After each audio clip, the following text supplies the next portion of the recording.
चलिए अब हम आपका एक कॉन्सेप्ट टेस्ट करते हैं। इस क्वेश्चन में हमें यह गिवन है कि लिथियम हाइड्राइड में दो आइसो इलेक्ट्रॉनिक आयंस प्रेजेंट होते हैं, जिसमें एक Li प्लस आयन होता है और दूसरा H माइनस आयन होता है। और आपको यह बताना है कि इन दोनों आयंस में से कौन सा आयन ज़्यादा बड़ा होता है और क्यों। तो वीडियो को यहाँ पर पॉज करिए और कुछ समय लेकर इस प्रॉब्लम को सॉल्व करने की कोशिश करिए। आई होप आपने इस प्रॉब्लम का सॉल्यूशन ढूंढ लिया होगा। यदि हम Li प्लस आयन की बात करें तो Li प्लस आयन के वैलेंस शेल में 2 इलेक्ट्रॉन्स होते हैं, जबकि इसके न्यूक्लियस में 3 प्रोटॉन और 4 न्यूट्रॉन्स प्रेजेंट होते हैं।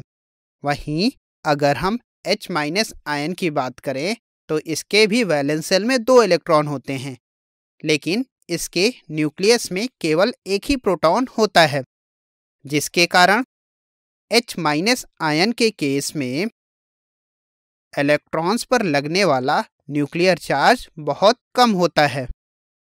As the result electrons nucleus की तरफ कम अट्रैक्ट होते हैं और इसका साइज Li प्लस आयन के साइज से ज़्यादा हो जाता है। चलिए अब तक हमने इस टॉपिक में जो भी पढ़ा है उसको समराइज कर लेते हैं। हमने यह पढ़ा है कि अल्कली मेटल्स के वैलेंस शेल में केवल एक ही s इलेक्ट्रॉन प्रेजेंट होता है, या फिर हम यह कह सकते हैं कि इसके वैलेंस शेल के s सबसेल में केवल एक ही इलेक्ट्रॉन प्रेजेंट होता है। अल्कली मेटल्स के एटॉमिक और आयंस का साइज ग्रुप में नीचे जाने पर डिक्रीज करता है। हमने यह भी पढ़ा है कि अल्कली मेटल्स के कैटायंस की हाइड्रेशन एंथैल्पी भी ग्रुप में नीचे जाने पर डिक्रीज करती है, जिसे हम यहाँ पर देख सकते हैं। यदि हम अल्कली मेटल्स या इनके सॉल्ट्स को बंसन बर्नर के ऑक्सीडाइजिंग फ्लेम में बर्न करते हैं तो ये फ्लेम को कुछ कैरेक्टरिस्टिक कलर्स देते हैं, जिनको हम यहाँ पर देख सकते हैं। वहीं लिथियम मैग्नीशियम के साथ कुछ सिमिलरिटीज शो करता है, जिसे हम डायगोनल रिलेशनशिप भी कहते हैं। अगर हम अल्कली मेटल्स के रिएक्शन की बात करें तो अल्कली मेटल्स को वाटर में डालने पर ये MOH टाइप के हाइड्रोक्साइड्स और हाइड्रोजन गैस प्रोड्यूस करते हैं। ये हाइड्रोक्साइड्स बाकी सारे मेटल हाइड्रोक्साइड्स के कंपैरिजन में स्ट्रॉन्गेस्ट बेस होते हैं। यदि हम ग्रुप 1 मेटल्स की हाइड्रोजन के साथ रिएक्शन कराते हैं तो ये MH टाइप मेटल हाइड्राइड्स बनाते हैं।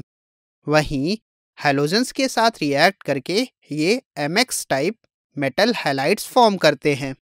यदि हम ग्रुप 1 मेटल्स को लिक्विड अमोनिया में डालते हैं तो ये पहले मेटल अमोनियम कॉम्प्लेक्स और अमोनिएटेड इलेक्ट्रॉन्स बनाते हैं, जिसके कारण इनके अमोनियम सॉल्यूशन का कलर डीप ब्लू हो जाता है। वहीं अगर हम सॉल्यूशन को ज़्यादा कंसंट्रेट करते हैं तो कुछ समय बाद ये मेटल अमाइड और हाइड्रोजन गैस लिबरेट करते हैं, जिससे सॉल्यूशन का कलर डीप ब्लू से चेंज होकर ब्राउन हो जाता है।